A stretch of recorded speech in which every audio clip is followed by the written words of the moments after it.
glória a Deus, aleluia. A paz do Senhor Jesus, igreja. Amém. Que honra, que alegria podermos estar juntos aqui nessa noite de avivamento. Feliz com o tamanho dessa honra, dessa oportunidade que o pastor Silas me concede. Muito obrigada, meu pastor. O Senhor é uma bênção na nossa vida e na minha principalmente. Deus abençoe todos os irmãos que estão aqui nessa noite. Quem está feliz de estar hoje aqui vai dizer assim: ainda bem que eu vim, Jesus. Coisa boa é estarmos aonde Deus está. E o Senhor está aqui. É de Deus isso aqui agora. Aleluia. Abra comigo a sua Bíblia, no livro do profeta Ezequiel, capítulo de número 37. Eu pedi ao Senhor uma direção para essa noite, e Ele me levou a esse texto. Eu sei que é uma passagem muito conhecida, mas eu também sei que a palavra do Senhor, ela é nova todas as vezes que ela é falada, porque ela é do Senhor e não é nossa. Viva e eficaz, mais penetrante do que qualquer espada de 2 gumes, que penetra até a divisão da alma e do espírito, juntas e medula, e é apta para discernir os pensamentos e as intenções do coração. A palavra de Deus é poderosa. Quantos estão aqui por causa da palavra do Senhor? Glória a Deus, glória a Deus. Quando você estiver numa Assembleia de Deus e ouvir um crente dizendo glória a Deus, se você for pentecostal, saiba que você tem a obrigação de reagir dizendo aleluia. Viu? Quando você vê um crente dizendo glória a Deus, é quase que involuntário, você já reage dizendo aleluia. E se ele disser aleluia, é desse jeito que a gente faz. Quem achou, diga amém. Diz assim o texto: veio sobre mim a mão do Senhor, e Ele me levou no Espírito do Senhor, e me pôs no meio de um vale que estava cheio de ossos. Ele me fez andar em redor deles, e eu vi que eram muito numerosos sobre a face do vale, e que estavam sequíssimos. E Ele me perguntou: filho do homem, poderão viver esses ossos? E eu disse: Senhor Deus, Tu sabes. Então Ele me disse assim: profetiza sobre estes ossos e diga-lhes assim: ossos secos, ouçam a palavra do Senhor. Assim diz o Senhor Deus a estes ossos: farei entrar em vós o Espírito e vivereis. Farei entrar em vós o Espírito e vivereis. Farei entrar em vós o Espírito. Completa aí para mim, por favor, gente. Farei entrar em vós o e vivereis. Porei nervos sobre vós. Farei crescer carne sobre vós. Sobre vós estenderei pele e porei em vós o Espírito e vivereis. Então sabereis que eu sou o Senhor. Portanto, profetizei como se me deu ordem. Enquanto eu profetizava, houve um ruído, um barulho, e os ossos se ajuntaram, cada osso a seu osso. Olhei e vieram nervos sobre eles, cresceu a carne. Estendeu-se a pele sobre eles, mas não havia neles espírito. Vamos lá, mas não havia neles?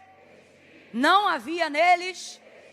Então ele me disse assim: profetiza ao Espírito, profetiza, ó filho do homem, e dize ao Espírito: assim diz o Senhor Deus, vem dos 4 ventos, ó Espírito, e assopra sobre estes mortos para que vivam.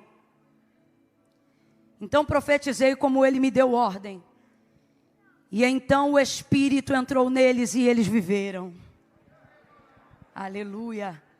E se puseram em pé um exército grande e numeroso, em outras versões, um exército grande e poderoso. E você diga amém por essa palavra. Graças a Deus. Eu estou com algumas informações na minha cabeça e eu vou te pedir paciência, porque o Espírito, ele é muito mais veloz do que a nossa capacidade humana não importando o tamanho da nossa capacidade humana. Tudo aquilo que o Espírito nos confia sempre vai se sobrepor à nossa habilidade, à nossa capacidade. E ele me deu algumas informações que me parece que eu não estava preparada fisicamente hoje o suficiente para isso, ou mentalmente hoje o suficiente para isso. Então eu vou devagar para tentar não errar, e você tente assimilar cada uma das coisas que vão ser ditas, porque às vezes, diante de um texto como esse, por a gente já ter lido, ouvido e falado sobre ele muitas vezes, a nossa mente já fica meio que formatada dentro do que pode ser dito. Então a gente acaba se fechando para uma coisa simples, porque acredita que só pode vir algo que vai ser interessante para a gente se for uma revelação que a gente ainda não ouviu. Mas a verdade é que antes de chegar em algo que a gente ainda não ouviu, Deus usa caminhos de muita simplicidade, porque Deus não é complicado. Então eu sei que muita gente conhece essa passagem, mas a primeira coisa que eu queria refrescar a sua memória e te lembrar é que isto aqui é uma visão. Eu disse que isto aqui é uma visão. Isto é uma visão. Uma grande visão. Uma visão profética. Uma visão que aponta para o estado atual de Israel na condição de cativeiro. E que aponta também para um futuro de esperança dentro daquilo que Deus ainda fará dentro daquela situação de cativeiro. Porque diferente da nossa mentalidade de achar que as coisas só começam a acontecer, coisas boas, depois que processos difíceis acabam, Deus não depende de circunstâncias favoráveis para começar a agir. Pelo contrário, essas circunstâncias são o chamamento de Deus para que processos extraordinários aconteçam no meio da tribulação, no meio do processo. Tanto é que os maiores testemunhos que você tem para contar não são de momentos da sua vida onde você não tinha mais luta, mas foram em momentos onde a prova mais ardia que você viveu os maiores testemunhos que sua vida e seu ministério carregam. Porque essa é uma das características da ação de Deus. Ele não depende de nada melhorar ou de nada que é ruim agora passar para que coisas boas comecem a acontecer no meio do processo. Se eu fosse você, eu já estava glorificando, porque você está aqui talvez orando hoje no Aviva e dizendo: Deus, faz essa prova passar. E o Senhor está dizendo: se passar, acaba tudo, mas se eu passar contigo nela, essa prova vai ser o maior testemunho da tua história para esse ano. Então essa é uma característica do modo operandi de Deus. É assim que Ele opera. Então é uma visão. E essa visão é uma grande visão. Deus vai dar a Ezequiel essa visão, sem dúvida, em um dos piores cativeiros, em um dos piores momentos da vida da nação, do seu povo. É difícil encontrar no texto sagrado qualquer outro episódio ou pior momento da vida de Israel que se assemelhe a esse momento. Porque o que torna um momento mais difícil não é só o que você passa nele, mas é por quanto tempo você o passa. Isso é que torna as coisas mais difíceis. No campo da educação física a gente chama isso de isometria. Por exemplo, esse copo aqui, segurando ele na minha mão direita por 1 minuto, ele é pesado? Não é uma pergunta retórica não, pode responder. É pesado? Agora fique com a mão estendida segurando esse copo 1 hora. Isometria. O que vai acontecer? Ele vai pesar não só a sua mão. Ele vai começar a criar uma dormência no seu braço. Toda a sua parte de cravícula vai começar a doer. E vai começando o cata-cata. Dói aqui, até a caixa torácica vai doer. Por estar de pé vai afetar a sua coluna. E então o ciático vai começar a apertar. Tudo porque você está com um copo que não é tão pesado segurando em um braço. E aí eu te pergunto de novo, o copo é pesado? É por causa da quantidade de tempo que você está segurando ele, que aquilo vai se tornar uma tortura. Então por isso, o cativeiro babilônico foi sem dúvida o pior momento da trajetória registrada de Israel, não só pela tortura, prisão, morte, luto, entre tantas outras coisas que os cativos passaram, mas principalmente por causa da durabilidade do tempo que eles foram submetidos. E o tempo tem um poder na nossa vida que poucas coisas imprimem sobre nós tanto poder quanto o tempo. O tempo ele faz uma pessoa esperançosa se tornar amarga dependendo do tempo.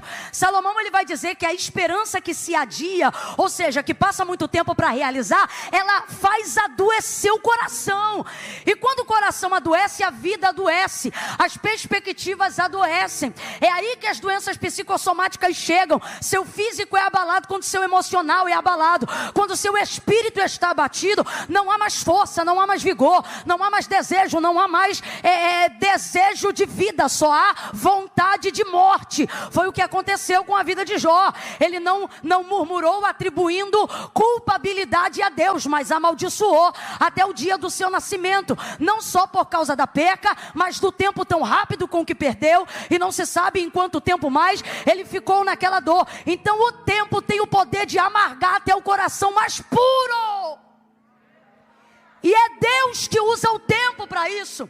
Quando o Senhor tira o povo do Egito e vai trafegar com este povo para entrar em Canaã, Deuteronômio capítulo 5, ele vai dizer: eu te coloquei nesse deserto para te humilhar, para saber o que se passava no teu coração. E o que foi que Deus usou para que Israel pudesse manifestar aquilo que estava no coração? Deus não usou propriamente o maná ou a água que saiu da rocha. Tudo isso revelava a Deus no processo. O que Deus usou para que os corações se manifestassem foi o tempo.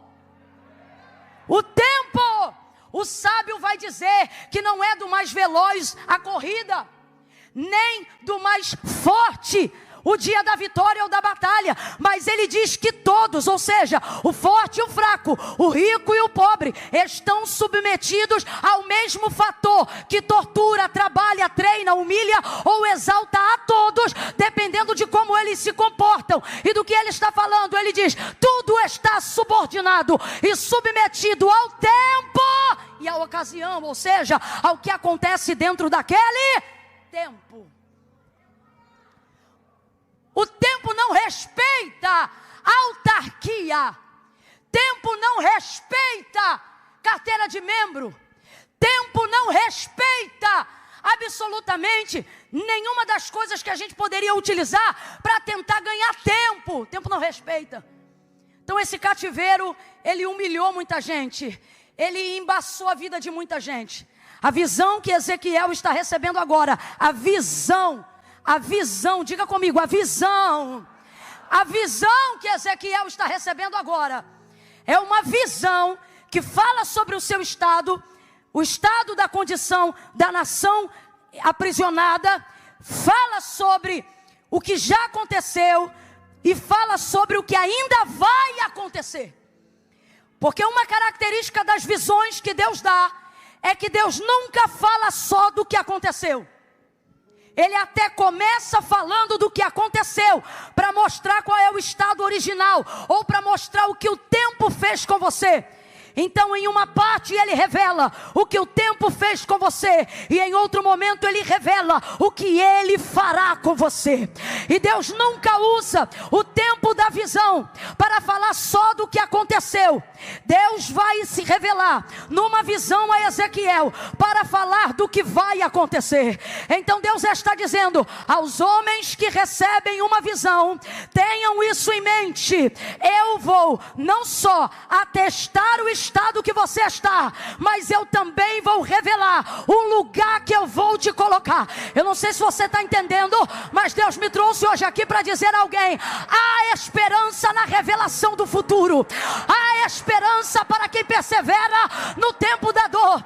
Deus então se manifesta a Ezequiel e entrega essa visão, uma visão global, uma visão nacional, uma visão que vai mexer com o mundo internacional, porque tudo que passa em Israel mexe com o mundo, com os governos, com os poderes. Nessa visão que Deus entrega a Ezequiel, toda ela é dada em espírito. Completa para mim, por favor. Ele a recebe, toda ela ali é dada em espírito. Deus é Espírito. Deus vai compartilhar com ele tudo da maneira dele em Espírito. É uma visão, lhe foi entregue em Espírito. Eu quero que você entenda isso, não é um sonho. Sonhos podem ter influências espirituais, mas sonhos não são visões. O profeta Isaías vai ensinar aos profetas dizendo: quando vocês tiverem um sonho, não digam eu tive uma revelação, diga eu sonhei. Tudo separado no seu devido lugar. A mulher de Pilatos, por exemplo, estava sob forte influência numa atmosfera espiritual daquilo que estava para acontecer com Jesus. Mas o Senhor não lhe entregou uma visão, contudo, por causa da influência espiritual, da crucificação de Cristo, e por ele ser mantido por Pilatos, que era marido dela, a casa dela se conectou a uma atmosfera espiritual e ela teve um sonho, ao ponto que lhe perturbou a alma e lhe tirou a paz. Ela procura o marido dela e ela diz: não entres na questão deste justo, porque nessa noite eu muito padeci num sonho por causa dele. O texto não revela o que ela sonhou, mas o texto deixa claro uma revelação que era verdadeira. Enquanto o homem Cristo estava sendo acusado por crimes que nunca cometeu, mesmo sem ela ter relacionamento com ele, por divina revelação, que estava sob influência de um sonho, ela vai dizer e afirmar que ele era justo.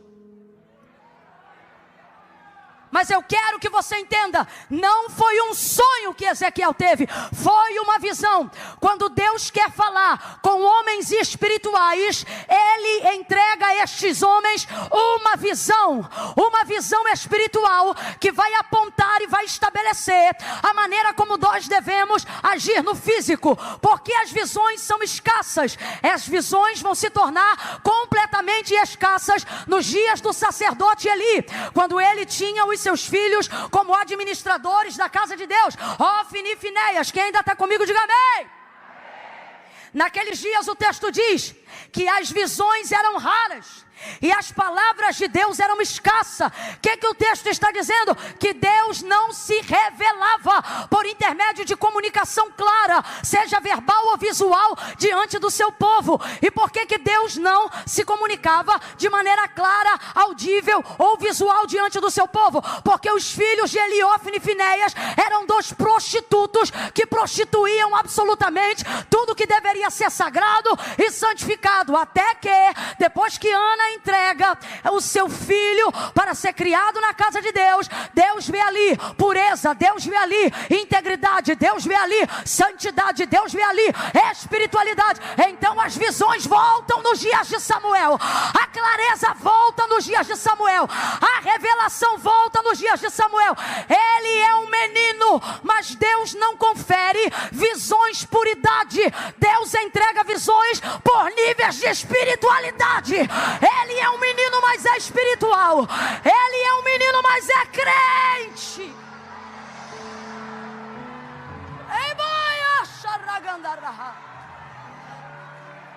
É menino, mas é puro. É menino, mas é santo. É menino, mas não se prostitui. É menino, mas não corrompe. É menino, mas não rouba oferta. É menino, mas não mete o dedo na caldeira. É menino, mas não adultera. É menino, mas não vacila. É menino e é santo. É menino e é puro. É menino e é íntegro. Deus vê lugar para revelação clara, para a visão que aponta para destino. Deus vê lugar para a plataforma segura, aonde Ele vê alguém com capacidade de manifestar entendimento espiritual. Agora, você vai ver que Samuel ainda não é nenhum teólogo formado. Na verdade, ele entende bem pouco dessas manifestações. Tanto é que por 3 vezes, quando a voz de Deus se manifesta, ele só entende que é Deus falando com ele na terceira. E porque Eli, que já um dia foi experimentado em visões e revelações, vai dizer para ele: quando você ouvir essa voz te chamando de novo, não vem aqui no meu quarto, diga para ela: fala que o teu servo... Tendo dito essas palavras, seguindo a orientação de quem sabe, mas não vive... Porque Jesus dizia acerca dos fariseus, e aí eu não me refiro a Eli, mas refiro-me a quem é muito bom de pregar sobre vida espiritual. a quem é muito bom de ensinar sobre o que a Bíblia diz. E acerca dos fariseus, Jesus dizia: quem fizer o que eles mandam vai ver Deus. Jesus disse isso. Quem ouvir as palavras deles verá a Deus. O que ele está dizendo? Porque o povo que acredita no que eles falam, mas mais do que acredita, pratica aquilo que eles falam, vai conhecer o Pai. Por quê? Porque eles não falam mentira, eles falam verdade. Tanto é que quando Jesus falou a primeira vez, e todos se maravilhavam de como ele era poderoso em palavras, não se maravilhavam porque ouviram novidade. Disseram: ele fala o que nós já sabemos, mas ele fala como quem tem autoridade. Oh, então ele dizia: quem ouviu o que eles falam vai ver a Deus. Agora, eles verão a Deus? Não, não verão, porque eles são bons no estudo. Desculpa a expressão, mas só para a gente entender. É gente que um dia teve uma experiência, mas achou que a espiritualidade ficou lá atrás. Só que Deus nos trouxe nessa noite de avivamento. E isso não é só sobre a Igreja da Penha. Isso é sobre todo o Rio de Janeiro. E aonde houver uma ADVEC conectada, os céus estão abertos sobre o Brasil nesse dia. Eu vou falar debaixo da unção que Deus me confiou. Eu vou repetir: os céus por estes dias estão abertos no Brasil. Não é no Rio, não é São Paulo, é no Brasil. Mas alguém liga comigo? Esta palavra: estão abertos sobre o Brasil. E a mensagem para hoje, pregada de diversas formas, ela tem uma temática. E qual é? Deus quer voltar a entregar visões claras, objetivas e extraordinárias, que apontam destino de nação, que apontam destino de reino.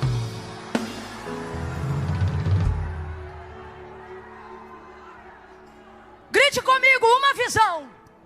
Você não gritou. Ai, Camila, que eu não sou muito de gritar. Veio no dia errado. Diga comigo: uma visão. Uma visão. Deus está dizendo: você não precisa de um exército, você precisa de uma visão. Um exército não dá uma visão, mas uma visão levanta um exército.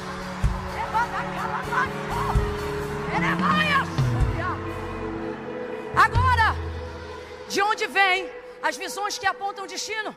De onde vêm as visões que mudam reinos? De onde vêm as visões que determinam quem desce que sobe? De onde vêm as visões que determinam o assentar das cadeiras? De onde vêm as instruções que mudam não só uma nação, mas um mundo inteiro? Vem de Deus. E o que eu vou falar bem rasgado, que é para todo mundo entender? Deus não vai falar com quem não é espiritual.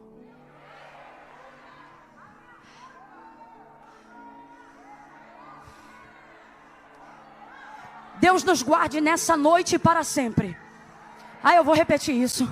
Deus nos guarde nessa noite e para sempre da desgraça de viver do seu nome e não conhecer mais a autoridade da sua presença, não conhecer mais o poder, a soberania, a grandeza do Deus que revela a influência espiritual sobre questões físicas, cotidianas e corriqueiras.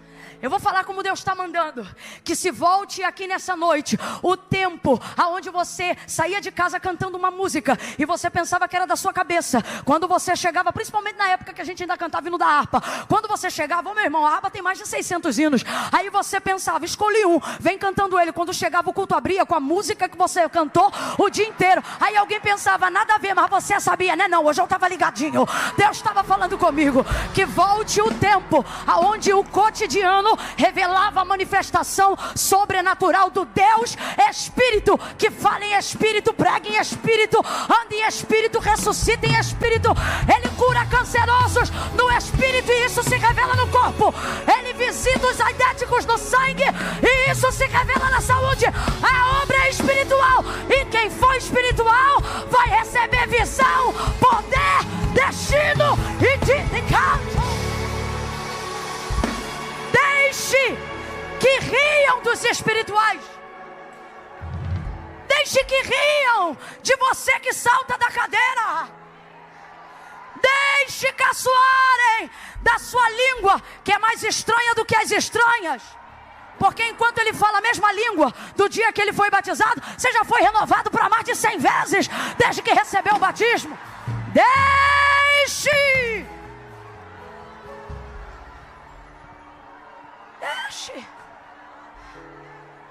Volte a ser espiritual. Mas há um medo de ser espiritual. Por que é um medo? Medo de perder o crédito. Medo de não saber mais o que é de você e o que é do Espírito. E isso já revela um erro muito grande. Porque não são vozes que se parecem. Eu fico triste quando eu vejo um crente que está ouvindo ou sentindo algo e ele diz assim: rapaz, eu estou sentindo ou ouvindo assim, mas eu não sei se é Deus ou o diabo. Como se a voz deles... Eu fico triste com o tamanho nível de falta de discernimento. E aonde se revela isso? Irmãos, vida espiritual se conquista com devoção, ok? E devoção não se conquista com sentimento, se conquista com disciplina. Eu vou falar de novo. Vida espiritual se conquista com devoção. O que é devoção? Você ser devocional. Em que lugar o Deus sagrado é adorado na sua casa? De que maneira? Quantos minutos por dia? Quantas horas você dedica para Ele? O Deus que se revela pela sua palavra, tal palavra, você só abre ela quando está no culto, ou ela tem lugar de fala na sua casa sem culto? É sobre isso que eu estou falando, devoção. Abra comigo a sua boca e diga devoção. Diga devoção. Devoção te dá passe para a vida espiritual, ok? Só que devoção não vem com efusão. Devoção vem com disciplina. Não é sentir para orar, é orar até sentir. Disciplina. Disciplina. E dentro de uma vida devocional, toda a capacidade de discernimento para você saber o que é de Deus e o que não é vem. E por que vem? Porque você começa a desenvolver com Deus experiência, convivência, contato. Abra a boca e diga relacionamento. O problema é que somos bons de buscar a Deus em momentos de socorro. Então só sabemos que é Deus quando Ele age em situações impossíveis. E por que você só conhece Deus quando Ele se revela com milagre? Porque você só busca Ele no socorro e não desenvolve com Ele relacionamento. Porque não tem vida devocional. Vou falar rasgado que é para todo mundo entender. A gente é bom de campanha. A gente é bom de propósito. Agora, pegamos as disciplinas espirituais e começamos a fatiá-las para momentos de angústia. Quando, na verdade, as disciplinas espirituais não deveriam estar estabelecidas ou fracionadas de tempo em tempo. Mas por que elas estão? Porque a vida material, a vida escolar, a vida na faculdade, a vida no trabalho, o CPF, o CNPJ e tudo que envolve a nossa vida ganhou maior relevância do que outrora, quando não tínhamos tantas opções e a nossa prioridade era a vida espiritual. Porque o crente que não tinha nada, ele não precisava escolher, porque ele só tinha Deus. Ele comia do que vinha da mão de Deus, ele passava pela porta que Deus abria. Ele não tinha dinheiro para comprar remédio, então ele tinha que orar para ser curado. Hoje não, hoje tu compra o remédio e toma. Aí se nada funcionar, tu vai para o hospital. Se o médico desenganar, aí você diz: Senhor, meu Deus e meu Pai, eu estou aqui na tua presença e o Senhor já viu que eu tentei de tudo. Deus está dizendo: realmente, vou falar a verdade, irmão, vou jogar limpo hoje, que eu não sei falar mentira.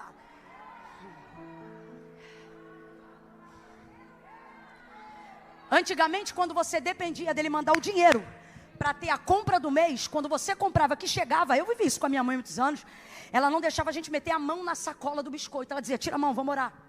A compra tinha que ser orada antes de entrar no armário. Eu não estou dizendo que você tem que fazer isso, eu só estou falando sobre como a vida espiritual era realidade diária no nosso dia a dia. Não se saía de casa sem orar. Vou falar bem aberto, gente. Não se orava em carro. Tinha que tirar nem que fosse 1 minuto de joelho. Devoção. E é nisso que alguns que não têm Cristo como único mediador entre Deus e os homens engolem alguns de nós dentro do cristianismo que reconhece Jesus como único mediador entre Deus e os homens. Eles têm padrão nível alto de espiritualidade? Não, mas são batata na devoção. Ou irritação. Então veja, numa visão altamente espiritual, o apontamento de um novo destino que encerra um ciclo de anos de destruição e de desgraça será apresentado a um homem que vai compreender que não está diante de uma imaginação, que não está diante de um momento de êxtase, que não está diante de um pesadelo, porque o vale poderia ter sido muito mais tido como um pesadelo do que como um sonho. Esse homem compreende isso. E aí agora vamos para o segundo ponto e eu encerro no terceiro. Ele vai se relacionar dentro do mundo espiritual com consciência racional.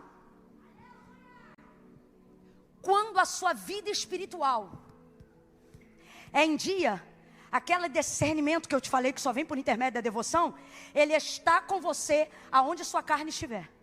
Aonde a sua alma estiver, se você tiver vida espiritual com Deus, seu espírito dominará sobre a sua alma em qualquer região, em qualquer esfera. Para ninguém achar que eu sou maluca, ou só porque alguém ainda não viveu esse nível de experiência, vão falar rasgado. Quem aqui pela psicologia discerne que já viveu o que chamamos de paralisia do sono, mas também discerne pelo espírito que estava numa batalha espiritual, enquanto um demônio tentava afligir você e te sufocar. Segunda coisa, tais episódios que podem ser discernidos por alguns como batalha espiritual, há outros como paralisia do sono e vice-versa, cada um de uma maneira. Uma realidade precisa ser tida: qualquer reação nessa paralisia, independente de religião, crença ou qualquer coisa que você acredite que eu digo ou não, uma das primeiras perdas de capacidade que a gente tem é a fala. Você quer chamar Jesus e não consegue? Estou mentindo ou estou falando a verdade, gente? Agora, bota a tua vida em dia no jejum para ver se tu fala ou não fala. É a capacidade que a alma tem, por costume, de estar subordinada ao espírito. A tricotomia do homem é dividida dessa maneira: espírito, alma e corpo. Vamos juntos? Espírito, alma e corpo. Vai você sozinho. De novo. A maneira que está distribuída no texto para explicar sobre a tricotomia do nosso ser, ela está distribuída exatamente na categoria que nós dividimos agora. Não sou eu que estou botando o espírito em primeiro lugar, é a palavra. O texto não revela alma, corpo e espírito. Corpo, alma e espírito. O texto revela espírito, alma e corpo. Então quem vem primeiro? Quem vem primeiro? Porque Deus é. Então tudo tem que estar subordinado a Deus. E se Deus é espírito, qual é a área da minha vida que precisa desenvolver prioridade? A vida espiritual. Então vamos falar a verdade? Quer avivamento e você acha que avivamento é o quê? Recompensa financeira? Prosperidade e paz? Deus está dizendo para mim e para você: organiza a tua vida espiritual que eu arrumo o teu vale. A vida, eu vou falar abertamente que é para todo mundo entender.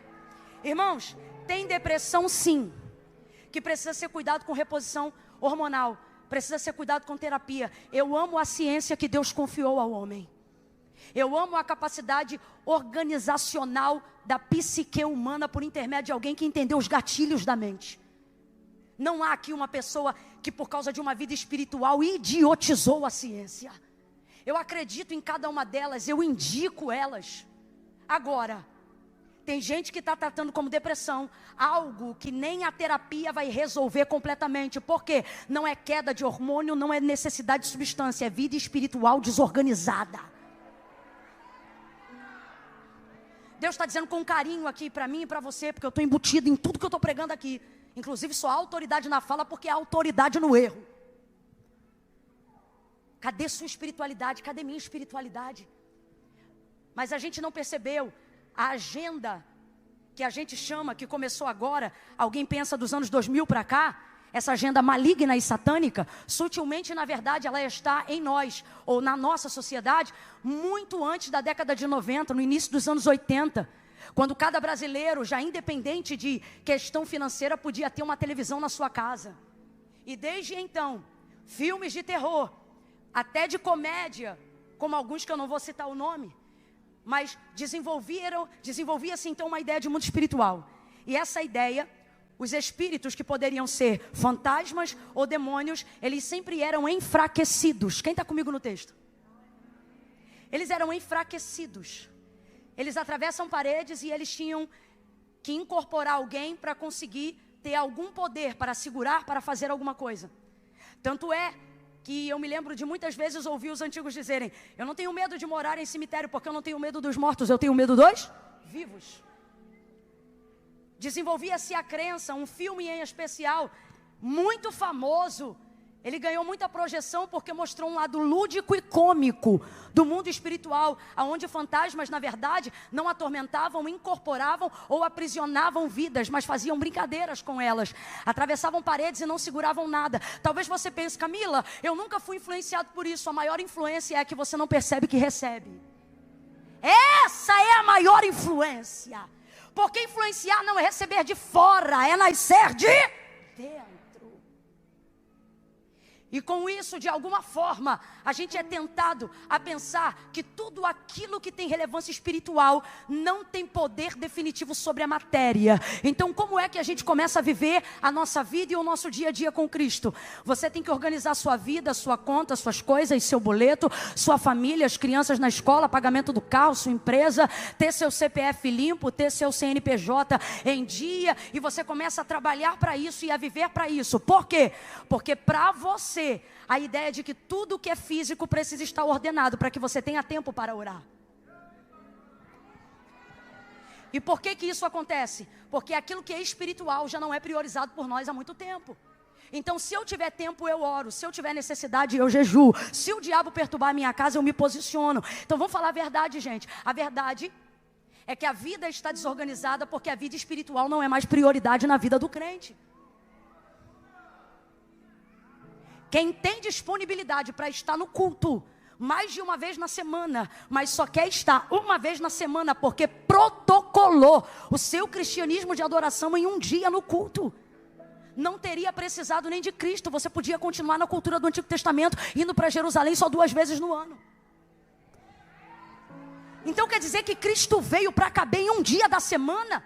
Segundo ponto, se a sua vida espiritual só é revelada e só se manifesta quando você está no culto, você está perdido. Eu estou perdida. A figura de Cristo está sendo desdenhada nos nossos dias. Então há uma incoerência gigantesca, e eu glorifico a Deus porque a disciplina do Senhor é para aqueles que Ele ama. Então eu vejo o seu amor revelado no confronto da palavra nesta noite, e o que Deus está dizendo para mim e para você é: reveja essa incoerência, porque ou você acredita que a vida espiritual ela deve ter a primazia da sua vida, e assim você para de reclamar de tudo que você não tem, de tudo que você não vive, de tudo que você não conquista. Por quê? Ora, porque a vida espiritual é uma desordem, ela nem é uma realidade, ela é uma filosofia cultural. Você admite que a prioridade deveria ser sua vida espiritual, mas não ora. Admite que a minha prioridade deveria ser o jejum, mas não jejua. Admite que você deveria se posicionar num lugar onde a devoção está acima do teu horário, acima da tua escola, acima da renda da tua empresa, acima da tua faculdade, acima das tuas alianças, acima da tua amizade, acima dos teus amores, acima dos teus sonhos. Mas você não honra isso, e depois você vem para cá fazer campanha, não para buscar Deus, mas porque reclama da vida que tem. Como nós temos coragem de reclamar da vida que temos, se a incoerência está nos esbofeteando? Agora, por que acredito que essa palavra é de confronto para transformação? Porque acreditamos que tudo que vemos, temos e vivemos vem de Deus. Se não temos sido bons administradores depois de termos recebido mais do que éramos capazes de manter, então nós vamos pedir perdão a Deus hoje. E nós vamos fazermos com Deus um concerto.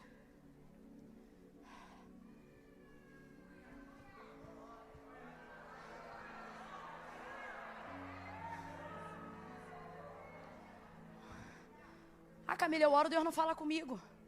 Claro, você só fala com Deus quando você quer ouvi-lo. Você não tem devoção. Você não fala com Deus para adorá-lo. Depois quer que Deus te responda.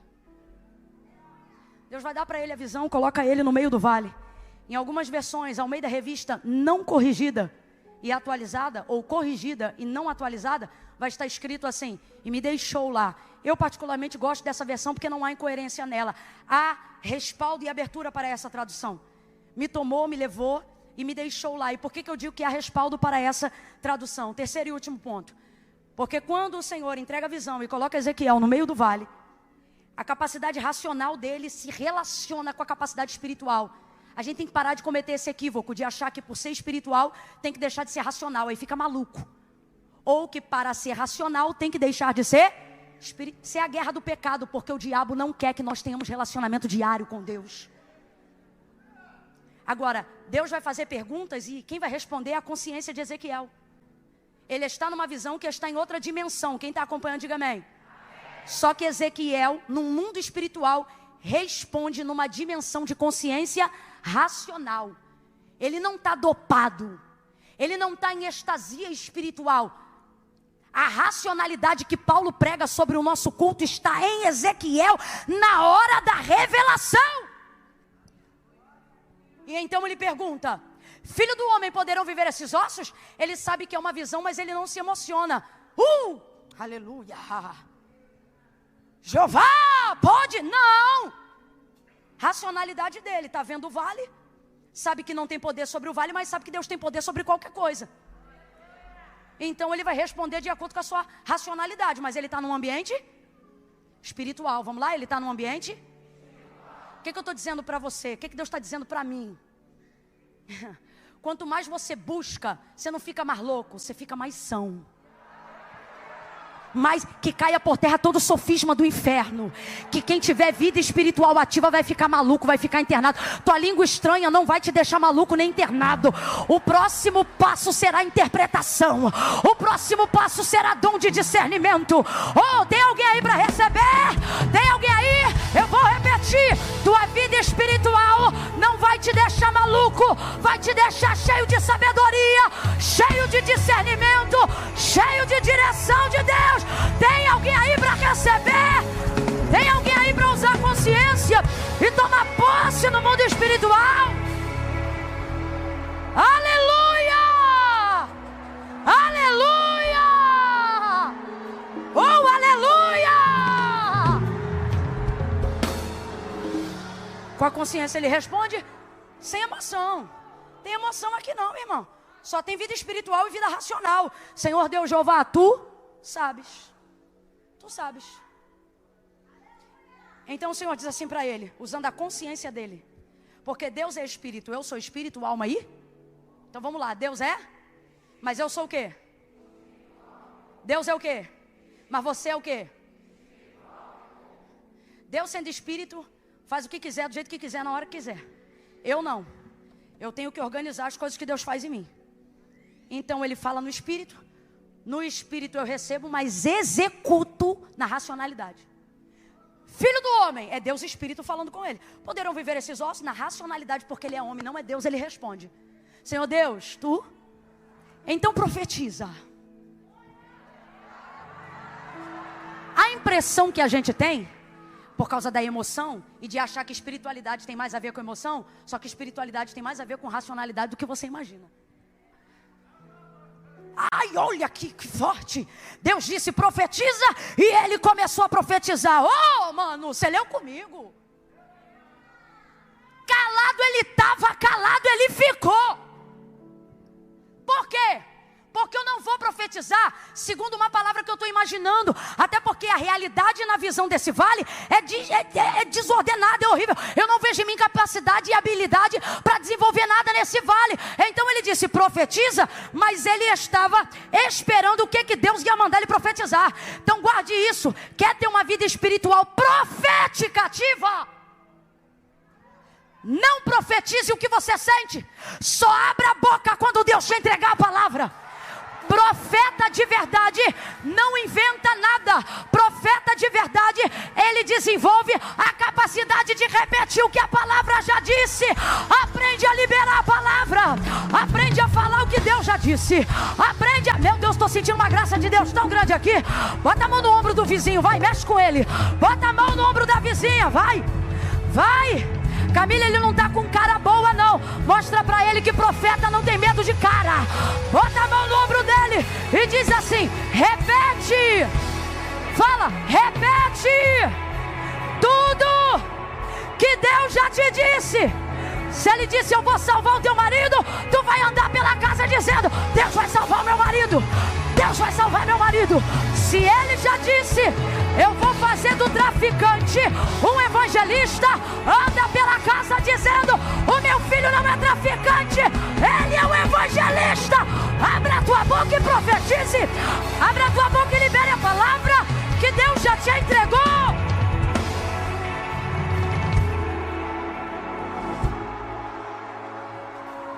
Língua estranha não é profecia. Movimento espiritual não desenvolve poder de transformação. A única coisa que transforma é a palavra. Tanto é que mover não traz palavra, mas palavra traz mover. O Espírito de Deus se movia sobre a face das águas, ok. E enquanto ele se movia, Gênesis 1, o que ele criava? Nada. O Espírito de Deus se movia sobre a face das águas. E enquanto ele se movia, houve luz? Sol? Lua? Terra? Versículo 2.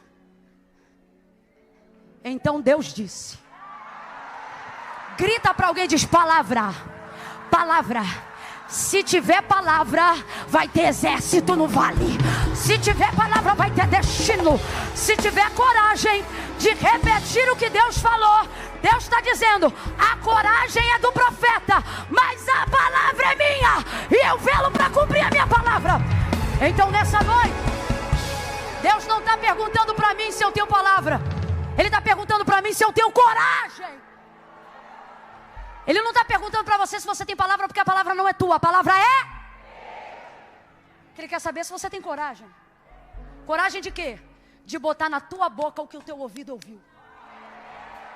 Vamos falar a verdade? Ninguém aqui tem dificuldade de crer que Deus faz. O problema é repetir o que Ele falou.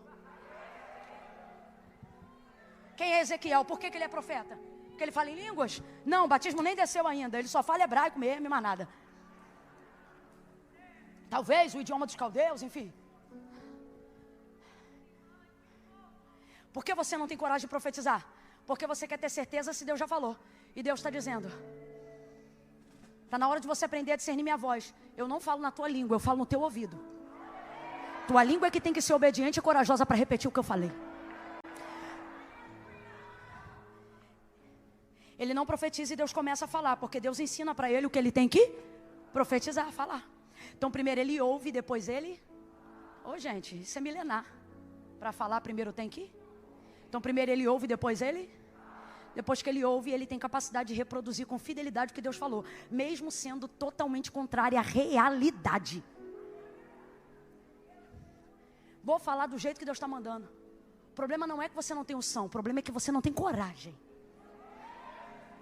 Hoje mesmo eu postei um vídeo no meu feed, e o que eu dizia é o seguinte, às vezes não falta coragem, falta clareza. Porque quando você tem certeza, você não tem medo de falar.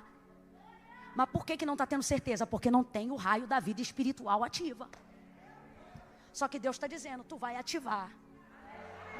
E quando eu falar, tu vai ter coragem de abrir a boca e declarar tudo o que eu te mandar dizer. Deus então fala, ele ouve e com coragem declara. Quando ele declara, a primeira coisa que Deus diz para ele é o seguinte, eu vou botar o espírito e vivereis. Mas é a primeira coisa que Deus bota? Não, primeiro Deus bota carne, depois ele bota nervo, depois ele estende sobre os corpos ou os esqueletos pele. Qual é a última coisa que ele bota? Qual é a última coisa que ele bota? Mas ele diz que só vai viver depois que entrar neles o... Mas eles só vão viver depois que entrar neles o... Essa é a última coisa, mas quando Deus manda Ezequiel profetizar, manda ele profetizar de trás para frente. Carne, nervos, pele. Aí músculos, tendões, está tudo no meio. Qual é a última? Espírito. A visão do vale fica pior à medida que ele profetiza, porque pior do que ver esqueleto é ver corpo. Você fica mais assustado com uma ossada ou com um cadáver? Esquece, eu não quero ver não. E agora que o Espírito vai tornar eles de defuntos para soldados. Não, gente. Vai passar de morto para soldado.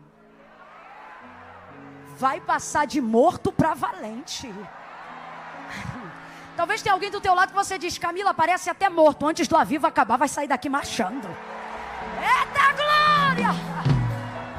A palavra de Deus tem esse poder. Agora veja, Deus fala tudo o que Ezequiel tem que falar, mas quando Deus fala, nada acontece no vale. Vou falar uma parada que parece louco. Ih, Camila falou parada, sou carioca, você que é de outro estado, me desculpe. Na moral, foi mal. Não, cara, desculpa. Ô, bicho. Deus falou primeiro. Quem falou primeiro? Quem liberou a palavra poderosa primeiro? Só que os ossos só se mexem e só se levantam depois que quem fala? Deus ou Ezequiel? Teria Ezequiel mais poder para exercer a palavra de Deus do que o próprio Deus da palavra? Tem alguém em dúvida? Eu vou perguntar de novo e já vou mirar o microfone. Quando Deus fala, o que acontece? Nada. Mas quando Ezequiel fala, o que acontece? Tudo. Vamos lá? Quando Deus fala, o que acontece? Mas quando Ezequiel fala, o que acontece? Tudo que Deus falou. Então eu pergunto, haveria na boca de Ezequiel mais poder para ministrar a palavra do que na boca do Deus da palavra? Claro que não! Heresia! Antes tudo que eu. Não. Mas por que quando Deus fala não acontece nada? E é por isso que eu gosto da versão Almeida corrigida não atualizada.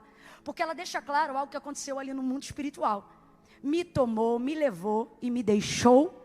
Então vamos lá, Deus está no vale na sua onipotência? Deus está em uma figura acessível ao vale a Ezequiel ali? Não, não está. Me tomou, me levou e me deixou lá. Então na visão, Deus está? Não, não está. Me tomou, me levou e me... Não ficou.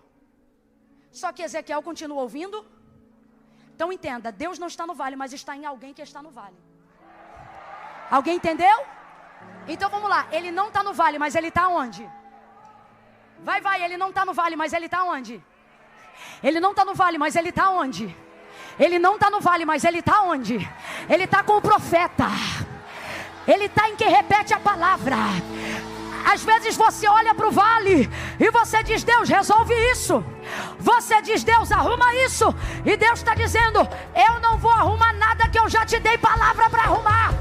Eu não vou entrar onde eu já te dei autoridade para entrar. Eu não vou pisar aonde eu já te dei poder para pisar. Tem palavra? Então abre a boca e profetiza. Dá um salto dessa cadeira. Quem quer mudar a vida espiritual hoje? Dá um salto dessa cadeira. Abre a boca e comece a profetizar. Comece a profetizar. Libere as palavras que Deus já te entregou. Repita as promessas que Ele já te fez. De pé, de pé, de pé.